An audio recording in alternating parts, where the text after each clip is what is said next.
recording?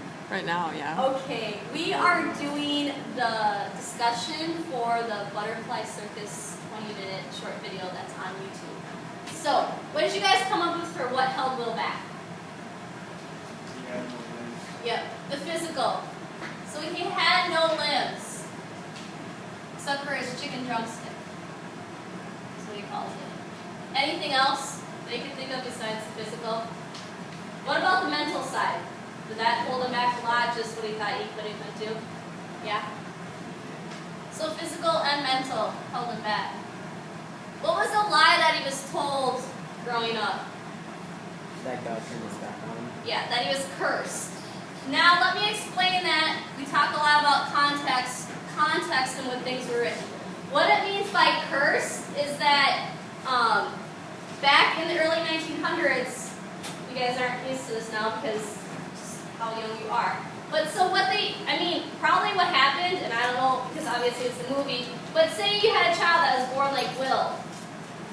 What they couldn't do is there's no way to care for them. So what a parent might do is for 20 bucks, sell them to a circus. And 20 bucks back then was a lot of money. Yeah, so, sadly that's probably what could have happened. You know, like the twin sisters, all that. It's like parents didn't take care, they thought they were cursed. They thought something was wrong with them. A modern day example of that is when I was in India, the leprosy colonies. Like they still take people with deformities and put them all in their own little town, and you can't go near them. So that's what, when I was talking about the cursing, that's what I was just referring to, because in that time period, they thought something was actually really wrong with you in a way. Does that make sense? So when it kept referring to the cursing, that's all because during that time, that's what they would call it. And actually, that's what happened. 20 years ago when they passed, I don't know when the law was passed, but here's what you guys, what they used to do was take, when I was in college, we actually visited it in Madison. It's this institution. This is really sad because parents that had kids that they couldn't care for, might have been a mental disability, a physical disability. What the state used to do was take those kids, put them in a home, and the only requirement was the parent had to come visit them once a year. That's the reality of the U.S. Those things are no longer in existence because laws changed.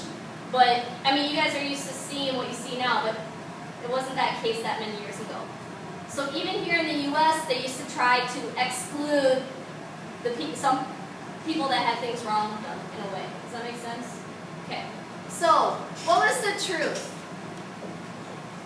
What about Will? Willie. Yeah, he could actually do something with his life. He was capable. Can I put that? Helps me not break so much. What else about Will? What was another truth? Anyone else have something different? Jacob, do you have anything different? Yeah? Is that pretty much what, Hannah, is that what you had too? Can you think of something? Okay. So let's compare and contrast the carnival versus the butterfly circus. So what are some words that describe the carnival? Mean, dark. You can't see this marker.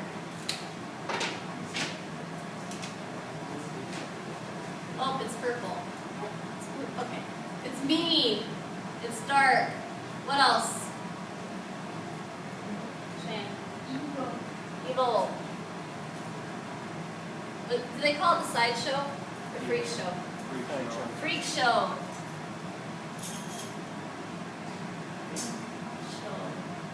They laughed at imperfections. Does that work? Anything else? Okay. So what about the butterfly circus? Describe. I said accepted. Accepted him. What else?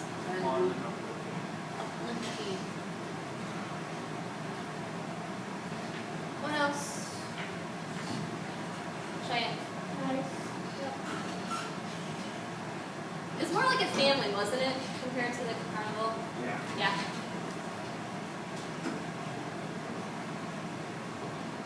Anything else about the butterfly circus? Okay, let's, there are some things that Mendez said about the butterfly circus that kind of, I wrote down because I couldn't remember it. So, the carnival really focused on the imperfections of Will. And then the butterfly circus actually looked at your abilities. Like, yes, there might be some imperfections. I'm really short, okay? People might consider that imperfection, but if you look at it in a different viewpoint, like, wait, what is my ability even at this height? You know, like, how are you actually viewing yourself?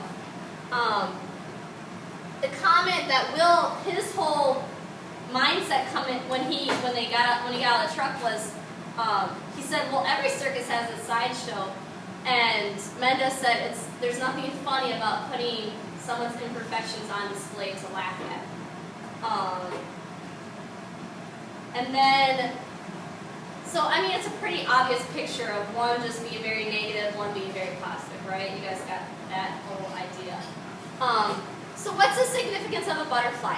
What's the symbolism in the picture throughout the whole movie?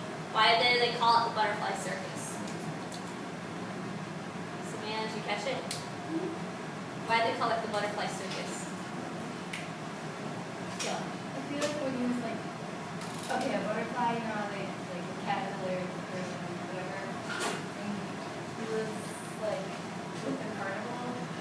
Yeah. He was like a caterpillar, like, I don't know, he was kind of limited, he could fly, and then when he was switching over to the butterfly circus, he was like in his cocoon, you know, and then when he like learned he could swim, and towards the end of the movie and stuff, and he finally moved stuff, he was like, Sweet!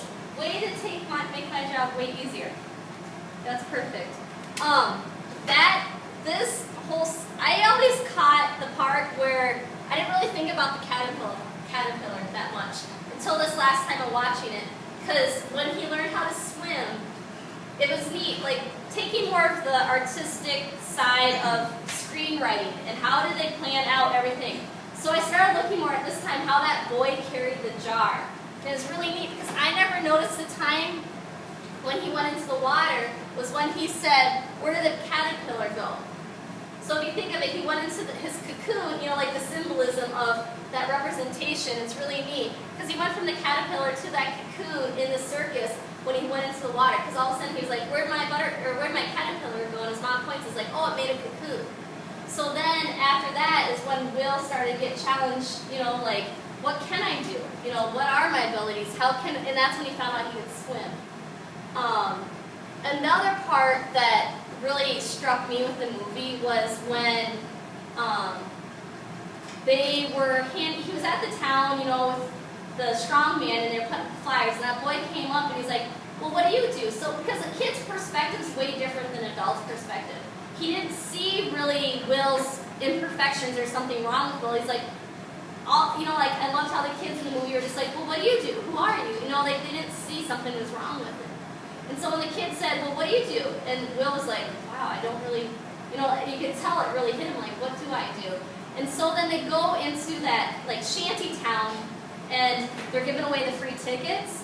And that's where Will's standing by the car, and Mendez actually comes up to him and is like, you know, Will's like seeing the people as the butterflies. Like, you think of that picture, like, well, they all look like they're butterflies now. Like, the lady in the trapeze, you got Poppy, you got, like, the different people, and they're all doing really well. And then it flashes back to what they had to come through.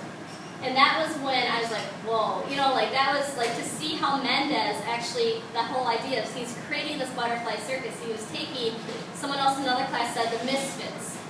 And, I mean, Poppy, if you didn't catch that, like, he had retired from the circus.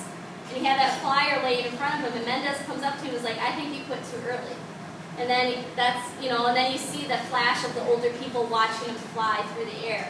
And then you have the strong man who had a lot of rage and anger and was, yeah, he was strong, but he was getting in fights. And then Mendez helped him to see how can he actually use that strength in a positive way. And that's when, you know, like, dude, that would be hard to carry two women. Like, I think about that, I'm like, wow, you don't think about it fully. And then the other lady that was the prostitute that got kicked out And then you see the cool, like you see that little boy like in the now and how he's just like so happy and like how happy she is and just a smile on her face and it's like, and then, I just love that point because it took different life circumstances, not just the physical, but like other things and how people overcome and work through things. So, what we're going to do now is you guys are going to work on this sheet. It's called, do I have one right now? Yeah. It's called What Holds Me Back. Hayden. So on this sheet, what you're going to have to do is,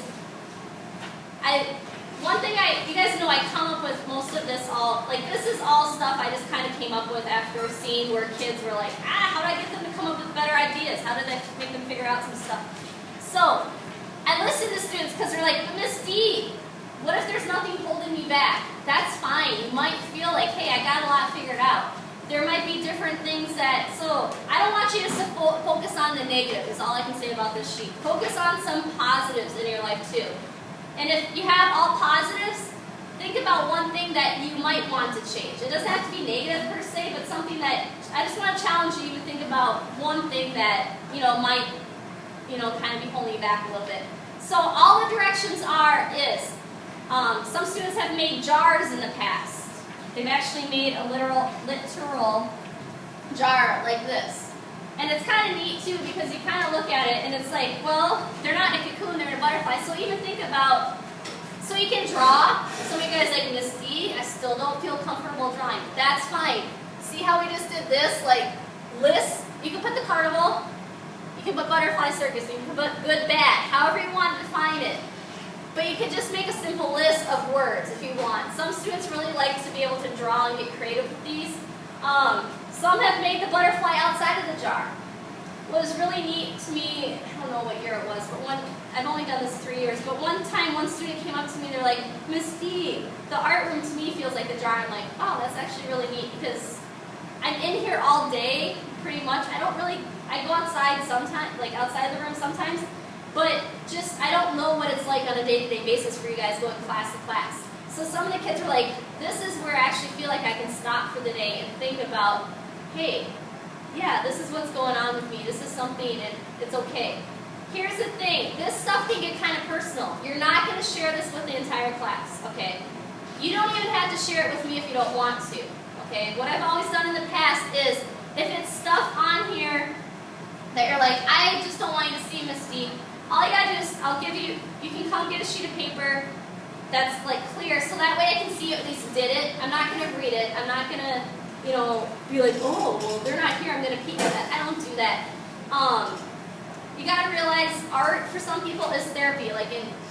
There's a degree. When I was at Edgewood, there's a degree for art therapy. I've had a lot of students use this as a way to kind of be like, a way to vent in a way. With that being said though, if you do put something on here, okay, and I see it because you're comfortable with me seeing it, realize I'm also mandatory reporting, okay? So if I see something on here, I'm not going to be like, go behind your back and cast write something. I'll be, oh, Miss Springstead, you see what the student wrote. No, I will talk with you about it, but I do have to tell the counselors, okay? It is something. And here's the thing, for me it was a really tough process because it happened to me it's happened to me more than just once, where a student was like going through some stuff and I'm like, okay, I really think it's good if we go talk to the counselors about this. And the thing it helped me grow because later they came back to me and they're like, Miss D, as hard as that was for me, I'm like 10 times better than I was because of that.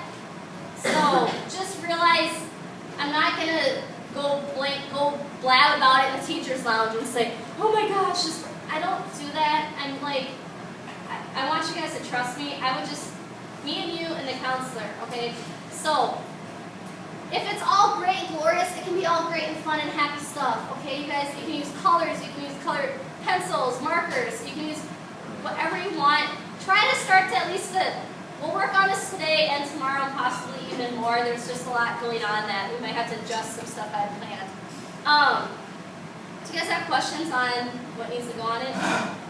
So if you don't want to draw yet, just kind of take some time and think and reflect. I know it can be uncomfortable, but like I said, I don't want to know this stuff to make your life harder. I want to know stuff about you because it actually helps me know, okay, Misty, I really like to hunt, and all the kids want to do is paint the brownie hunting symbol. Okay, you might like to hunt, but why do you like to hunt? And one of the girls, like when we were working through this, she's like, I really like to hunt, that's something in here. And then I was like, okay, well why? She's like, well, because it's my one time out of the year I really get to spend time with my grandpa or my dad. I can't remember what it was. She's like, but for me, that's why I love to hunt. So am I going to tell a kid they can't paint a browning symbol because it's a memory? No. It gets the deeper why do you like the things you like. Does that make sense? So this will help us when you start doing projects because you're going to understand, well, why do I like to skateboard? Like for me, why do I love to snowboard? I like the winter. I like being out on the snow and just flying and not really caring about things. Yeah, there's that risk of getting hurt, which that's life. There's always chances of getting hurt with stuff. But I can't say, well, I like to snowboard. Well, why do I? So this is that part that we do a lot of this now, so when we do the projects, you're going to know a lot more. Cool? Sheets are on the middle table. Ask questions if you need to. You guys are awesome.